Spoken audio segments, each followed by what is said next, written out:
Beleza, beleza? Voltamos então à nossa quarta e última aula aqui desse módulo, que está tratando de álgebra linear, determinante e soluções de sistemas lineares, que é o que aparece no edital de vocês, beleza?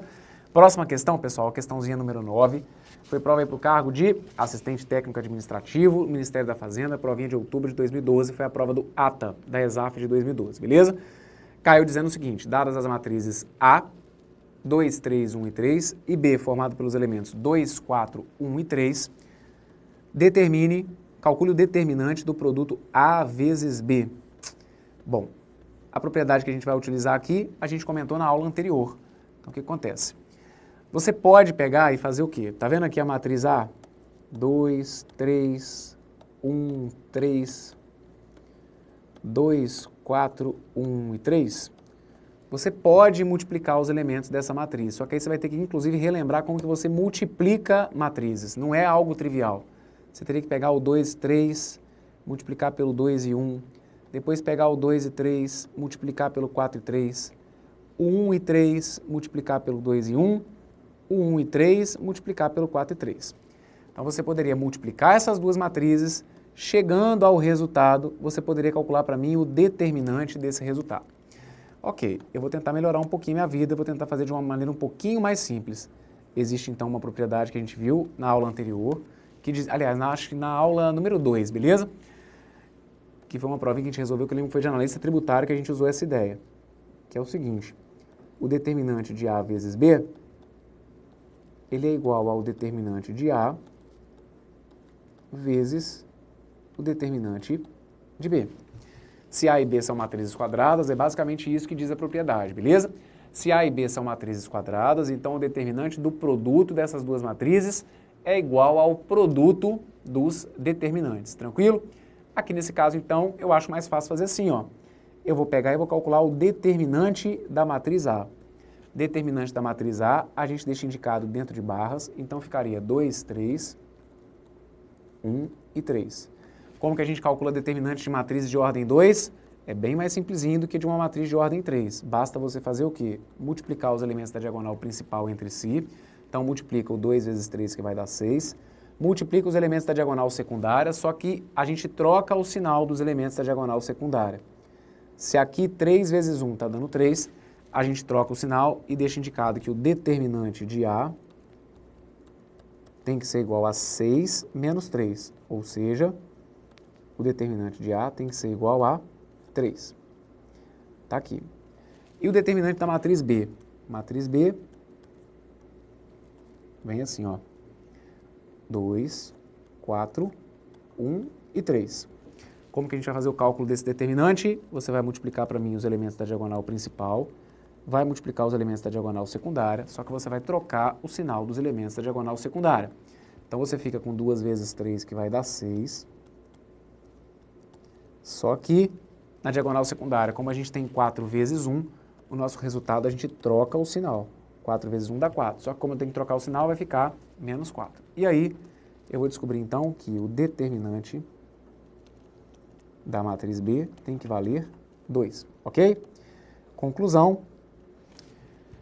Se eu estou calculando o determinante de A vezes B, o determinante de A vezes B, como a gente viu que é o determinante de A vezes o determinante de B, o determinante de A vezes B seria, portanto, 3 vezes 2. O que deixa indicado aqui, então, é que o determinante de A vezes B vai ter que ser igual a 6. Determinante de A vezes B igual a 6. O gabarito para a nossa questão estava indicado lá na letra E, ok? Resposta para a questãozinha número 6, letra E, beleza? Ó, desculpa, questãozinha número 9, tranquilo? Só pegar meu papelzinho que caiu aqui. E aí, com isso, então, está feita a nossa questão número 9. O que acontece? Acho que a partir de agora já são as questões mais antigas, certo? Isso. Então, vamos lá. Como sempre, fazendo aquele panorama. Pessoal, o que aconteceu? Pegando as provas de 2012, 2013 e 2014, eu percebi que teve um aumento do número de questões que tratam dessa parte, beleza? Da parte de álgebra linear. A gente teve, na própria prova da Receita Federal do último concurso, a gente teve 2 questões, uma que foi sobre questão de sistemas e outra sobre propriedade determinante, caiu na prova de analista tributário, enfim. Por ser um assunto tão específico, a parte álgebra linear, ter tido essas 9 questões que a gente resolveu até agora também é um indicativo de que possa aparecer alguma coisa na prova de vocês. A gente tem uma diferença, né, da prova de 2014 da Receita para a prova de 2012, que a gente já comentou, que é a questão do número de questões. A gente teve o número de questões reduzido para metade. A gente tem 10 questõezinhas apenas. Então, eu não sei se nesse universo de 10 questões dá para os caras colocarem mais do que uma questão envolvendo álgebra linear. Mas uma, principalmente trabalhando com a ideia de propriedades de determinantes, eu acho que é importante vocês tomarem cuidado, porque pode ser que apareça, beleza? Então, a partir de agora, até o finalzinho dessa aula, a gente resolve outras questões, digamos, além do que o que a gente já tinha combinado, já que o proposto nesse curso era a gente tentar resolver as questões que apareceram em 2012, 13 e 14. O restinho dessa aula, agora a gente pega algumas questõezinhas um pouquinho mais antigas, só para arrematar e aproveitar o nosso tempo. Tranquilo? Vem comigo então, a questãozinha número 10. Tá aí, ó, foi prova para o cargo de analista de finanças e controle da Controladoria Geral da União, concurso de 2008, elaborado pela ESAF. E aí ele fala o seguinte, ó, qualquer elemento de uma matriz X pode ser representado por X e J, onde o I representa a linha,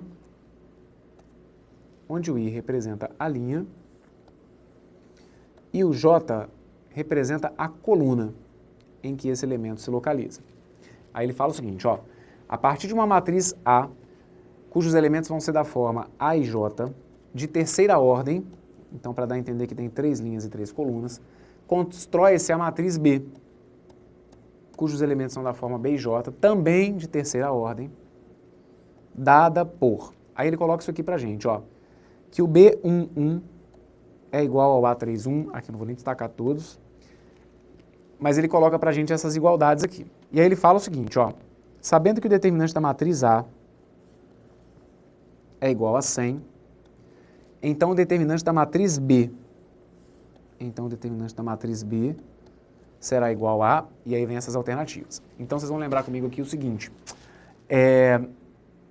vamos primeiro desenhar isso daqui, só para vocês entenderem qual foi a lógica da coisa. Ele cria pra gente uma matriz A. A matriz A é como se fosse essa que tá aqui, gente, ó. A11, A21, A31, A12, A22, A32, A13, A23 e A33. Essa é a minha matriz A. Como que ele cria a matriz B? Matriz B, na verdade, a gente vai ter que fazer até uma correção aqui. Se não me engano, pessoal, essa matriz que está aqui, eu peguei até da prova original. Na época, a gente não se deu conta, mas essa questão que está aqui, ela poderia ter sido, inclusive, anulada, porque tem um errinho de digitação aqui, que é o seguinte, ó. Aqui a gente tem B13, B23. Onde apareceu digitado esse B23, era para ter sido para aparecer o B33. Ok? Então, aqui por isso que eu estou falando. Eu acho que eu não estou enganado não, mas eu retirei isso aqui da prova original mesmo, e aí esse B23 não poderia estar aqui. O correto seria a gente deixar indicado como B33, beleza? Isso que está aqui por si só ia ser motivo para a gente conseguir anular a questão, igual vocês vão entender daqui a pouquinho por quê. Confere comigo o que aconteceu, ó. Ele criou a minha matriz B, e aí ele colocou para mim o seguinte, ó, tá vendo o B11, ou seja, o elemento que está na matriz B, na primeira linha, na primeira coluna? O meu B11 é igual ao A31. Então, é como se eu tivesse feito isso, ó. Na minha matriz B, o meu primeiro elemento é esse, ó. É o A31. Depois, o B12, ele é igual ao A32. Então, você coloca aqui, ó. A32. O B13 é igual ao A33. Tá aqui, A33. O B21 é igual ao A21. Então, coloca A21. Esse que está aqui foi igual ao A22. Então, vamos colocando. A22. E aqui, por fim, o A23. Ok? Beleza. Fala não, vem comigo. Me acompanha aqui, ó. O B31 vai ser o A11. O o B32 vai ser o A12. E aí, por isso que eu falei que aqui estava errado essa digitação, né? Aqui ele deveria deixar indicado para a gente que esse elemento aqui não era o B23, era o B33. Então, o B33 deveria ser igual ao A13. Ok? Ok, Bruno, estou tentando aqui me entender com você. Beleza, é assim mesmo, a gente tem que tentar, né? Vamos lá. Quando você está aí do outro lado me acompanhando, tá de boa. Vem comigo. O negócio é o seguinte, ele falou que o determinante da matriz A era igual a 100. Determinante da matriz A era igual a 100. Então, olha como que uma questão que parece que é muito complicada é muito fácil. Porque o negócio é o seguinte, você conseguiu perceber qual que é a diferença da matriz A para a matriz B? Ah, Brunão, não. Então, peraí, vamos lá. Volta comigo, vou fazer a pergunta de novo. Olha para a matriz A e para a matriz B, com bastante atenção, e acha para mim a única diferença da matriz A para a matriz B. Agora, eu tenho certeza que você percebeu que existe uma diferença da matriz A para a matriz B, que é o seguinte, a única coisa que eu fiz foi mudar as linhas delas de posição, concorda? O que na matriz A era a primeira linha, na matriz B passou a ser o quê? A terceira linha. O que na matriz A era a terceira linha, na matriz B passou a ser o quê? A primeira. Então, entende o seguinte, a única coisa que eu fiz aqui foi uma permuta entre duas linhas. E aí, o que a gente já comentou em algumas dessas questões que a gente resolveu anteriormente? Que se eu faço troca de linhas ou se eu simplesmente faço troca de posição entre as colunas de uma mesma matriz, o que a gente vai perceber, o que a gente percebe é que o sinal do determinante aparece trocado. Então, se o determinante de A foi 100, o determinante de B, o único trabalho que eu teria era de entender que ele ia ter que valer o quê? Menos 100. E agora, Bruno? E agora, cara, é partir pro abraço. Marca aqui a letra D e não pensa muito não, você não tinha que fazer nada, nenhuma continha.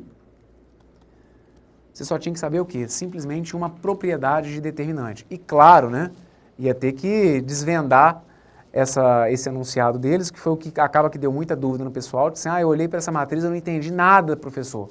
Então, é ter um pouquinho de paciência, igual eu fiz aqui, e montar a matriz B da forma que ele colocou. B1 virando A31 e assim sucessivamente. E perceber que no final a única coisa que a gente fez foi uma troca entre duas linhas, beleza? Feito isso, não tinha que fazer conta não, ó, questãozinha de determinante, concurso importante pra caramba, que é o de analista de finanças e controle, simplesmente sabendo que ao fazer a permuta dos elementos de duas linhas ou de duas colunas, que a cada troca que a gente faz, o sinal do determinante também troca. Então, gabarito letra D, tá feita a questão número 10, tranquilo? Sai daí não, tá acabando, aguentou até agora, fica mais um pouquinho. Vem comigo, questão número 11. Questão número 11 foi prova para o cargo de técnico do MPU, concurso que foi elaborado na ocasião pelo pessoal da ESAF. Concurso do MPU, que é um concurso que sempre chama muita atenção da galera, né? Há muito tempo que não é elaborado pela ESAF, mas no de 2004 eles jogaram uma questãozinha dessa que tá aí pra gente, ó. Dizendo que o determinante da matriz, aí ele joga essa matriz para vocês, que é uma matriz de ordem 4, fala que A e B são inteiros positivos, tais que o A é maior do que 1 e que o B é maior do que 1. E aí ele quer saber qual que vai ser o resultado desse determinante, beleza? Então vamos lá. Pessoal, essa matriz que está aqui, ela é uma matriz que recebe um nome particular. Ela é uma matriz que a gente diz que ela é triangular. Essa matriz, ela é uma matriz triangular. Por que ela é uma matriz triangular? Porque o negócio é o seguinte, essa diagonal que está aqui, a gente entende como a diagonal principal. O que acontece na matriz triangular? Sempre que a matriz é triangular, todos os elementos que estão abaixo da diagonal principal ou todos os elementos que estejam acima da diagonal principal têm que ser iguais a zero. Então, como assim? Isso que está aqui, ó, 1, 0, 0, aqui, deixa eu colocar, por exemplo, 5, 1 e 0, 2, 3 e 4. Repara, isso que está aqui, ó, é um exemplo de matriz triangular. Por quê? Porque todos os elementos, olha aqui a diagonal principal, ó, todos os elementos que estão acima da diagonal principal são iguais a zero. Então, o que tem que acontecer é o seguinte, para eu ter uma matriz triangular, todos os elementos que estão acima ou abaixo, podendo inclusive ser as duas situações, tem que ser iguais a zero. Então, se eu colocasse isso aqui, por exemplo, ó, 1, 5, 2, 3, porque eu encho isso aqui de zero, ó. Aqui, vamos colocar um monte de minha matriz assim. Isso aqui é um exemplo de matriz triangular. É uma matriz quadrada, cuidado para não confundir as coisas, né? Professor, aí você me confundiu tudo, pô. Isso aqui é uma matriz quadrada ou é uma matriz triangular? Ela é as duas coisas, beleza? ela é uma matriz quadrada, por ter 4 linhas e 4 colunas. Sempre que a gente tem matrizes com número de linhas igual ao número de colunas, a gente entende como uma matriz quadrada. Só que também é uma matriz o quê? Triangular. Por quê? A matriz triangular é aquela em que, se eu destacar a diagonal principal, eu percebo que abaixo da diagonal principal ou acima da diagonal principal, eu tenho que ter valores iguais a zero, podendo, inclusive, acontecer as duas coisas, como foi apresentado aqui, ok? Beleza. E daí, Bruno? O que eu tenho de interessante nisso aqui? E daí que a gente tem uma propriedade, olha aí, ó, mais uma propriedade determinante, que diz o seguinte: o determinante de uma matriz triangular, o determinante de uma matriz triangular é sempre igual ao produto dos elementos,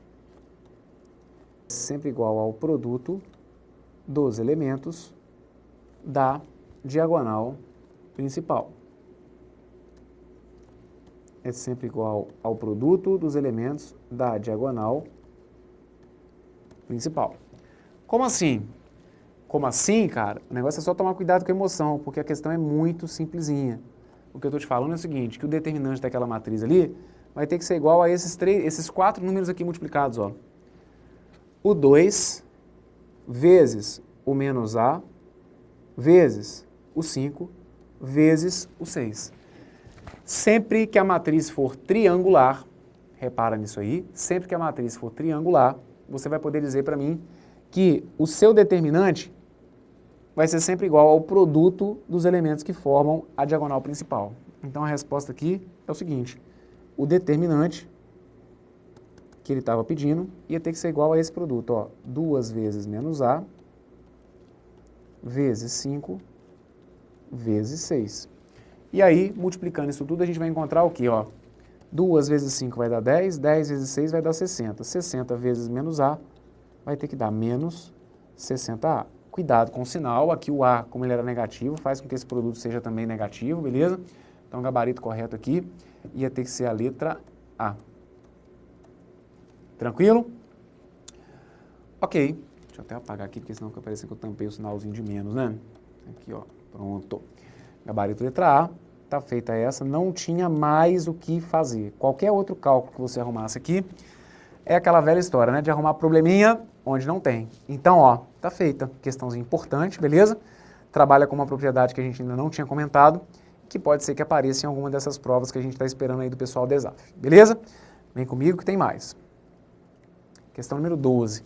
Questão número 12 foi prova aí para o cargo de oficial de chancelaria, prova do Ministério das Relações Exteriores, um concurso elaborado em 2002 pelo pessoal da ESAF.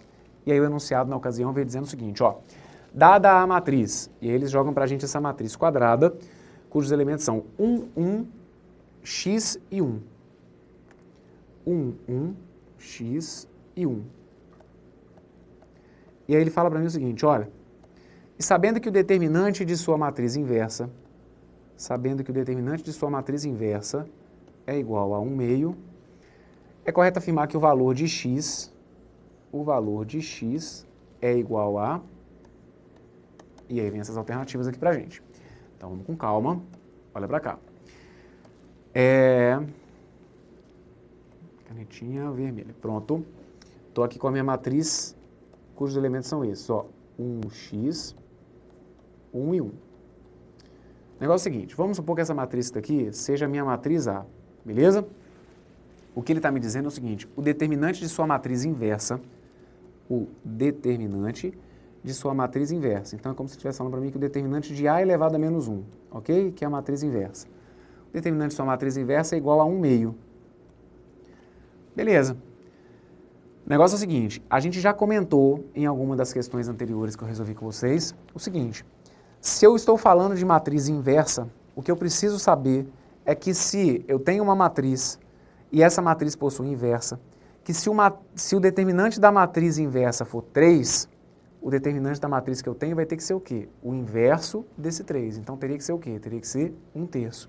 Então, essa informação que está aqui sobre a questão da matriz inversa, ela é fundamental para que você não tenha mais o que sofrer na questão. O negócio é o seguinte, se o determinante da inversa dessa matriz é 1/2, não me interessa saber qual que é essa inversa. A única coisa que me interessa saber é que se o determinante da inversa é 1/2, é que o determinante de A passaria a ser o quê? Passaria a ser 2. É o inverso desse número. O inverso de 1/2 é 2. E aí, o que eu faço com isso? Bom, como que eu calculo o determinante dessa matriz? Isso aqui não é uma matriz de ordem 2? Sim. Então, o que você faz? Pega, multiplica para mim os elementos da diagonal principal e multiplica para mim também os elementos da diagonal secundária. Então, o que eu vou deixar indicado para vocês é que o determinante de A deveria ser igual ao quê? Deveria ser igual a 1 vezes 1 menos 1 vezes x. Tá claro? Peguei e multipliquei os elementos da diagonal principal e vou multiplicar também os elementos da diagonal secundária, só que trocando o sinal. Então, a gente vai ficar com isso aqui, ó. O determinante da minha matriz A ia ter que ser igual a 1 menos x. Bom, só que junta as duas coisas agora para mim. O determinante da matriz A não é o inverso da sua matriz inversa? O da inversa não era 1/2? Então, o determinante da A, a gente viu que tinha que ser 2. Então, dessas duas informações, eu vou colocar aqui, ó, que 2 ia ter que ser igual a 1 menos x, de onde a gente ia concluir, deixando letra para um lado e mandando número para o outro, que o x ia ter que ser igual a 1 menos 2. E aí, se o x é igual a 1 menos 2, significa, então, que o x tinha que ser igual a menos 1. O x igual a menos 1 indica para a gente que a resposta correta está lá na letra A. Ok? Gabarito, então, para a questão número 12, letra A. E aí, isso. Está feita aqui mais uma. Tranquilo? Vem comigo, vamos dar uma olhada em mais uma questãozinha, vai ser a questãozinha número 13. Foi prova para o cargo de técnico de finanças e controle da Controladoria Geral da União, provinha de 2008. Essa então vai ser a nossa última questãozinha aqui do módulo de álgebra linear. O enunciado veio dizendo o seguinte, ó, considerando o sistema de equações lineares, aí eu coloquei x1 menos x2 igual a 2, 2x1 mais px2 igual a aqui. Pode-se corretamente afirmar que, se o p for igual a menos 2, que então o sistema é possível e determinado. Se o p for diferente de menos 2 e q igual a 4, então é porque o sistema é possível e determinado, indeterminado, enfim. A gente vai trabalhar aqui com a ideia do que a gente resolveu na nossa primeira aulinha, pessoal, aqui do nosso módulo de álgebra linear. Se você quiser dar uma olhada, vai lá no resuminho que eu fiz na questão número 1, que é uma situação em que a gente trabalha com sistemas que têm duas equações e duas incógnitas. Mais uma vez, se vocês quiserem, podem trabalhar com a regra de Cramer, beleza? Acaba que ela auxilia vocês na resolução dessa questão tranquilamente, só que conforme eu comentei na questãozinha número 1, eu acho mais tranquilinho, quando a gente trabalha com duas equações e duas incógnitas, se lembrar das três condições. A condição para que o sistema seja possível e determinado, para que o sistema seja impossível e para que o sistema seja possível e indeterminado. Então aqui, só tomar cuidado, porque quando ele coloca para a gente esse negócio de x1, x2, acaba que dificulta um pouquinho, né? Tem gente que pelo menos encontra um pouquinho mais de dificuldade, mas é como se fosse, pessoal, o x e o y, beleza? É como se o sistema fosse esse aqui, ó. X menos y é igual a 2, 2x mais py tem que ser igual aqui. É como se o meu sistema fosse esse. E aí, então, as condições são as seguintes. Lembra aqui comigo, ó. Para que o sistema seja possível e determinado, o que eu deixei avisado para vocês é que o x1 dividido pelo x2 tinha que ser diferente. Aliás, eu coloquei lá como A1 e A2, né? Eu coloquei assim, ó, que o A1 dividido pelo A2 tinha que ser diferente do B1 dividido pelo B2. Então, para que o sistema seja possível e determinado, nesse caso aqui, quem que é o meu A1? O meu A1 é como se fosse o 1. E quem que é o meu A2? É como se fosse o 2. O meu B1 é como se fosse o menos 1. E o meu B2 é como se fosse o P. Então aqui, menos 1 e P. É como se a gente tivesse que colocar como condição isso que está aqui então, ó. Que 1 sobre 2 tem que ser diferente de menos 1 sobre P. Bom, daí, multiplicando cruzado, a gente vai chegar no seguinte. Multiplicando cruzado, eu descubro que o P tem que ser diferente de menos 2. Para que o sistema seja possível e determinado, bastaria que o P fosse um número diferente de menos 2. Aí vamos conferir aqui o que ele coloca. Para que o sistema seja possível e determinado, de acordo com o enunciado, o P deveria ser igual a 2. Está errado. O P a gente está vendo que deveria ser diferente de 2, beleza? Então a única alternativa que falava sobre o sistema ser possível e determinado era a letra A. A letra A já está descartada. Vamos tentar analisar então agora a situação para que o sistema seja possível e indeterminado. Sistema possível e indeterminado. Se você for dar uma olhadinha naquele resuminho que eu coloquei, um sistema é possível e indeterminado quando os três resultados são iguais.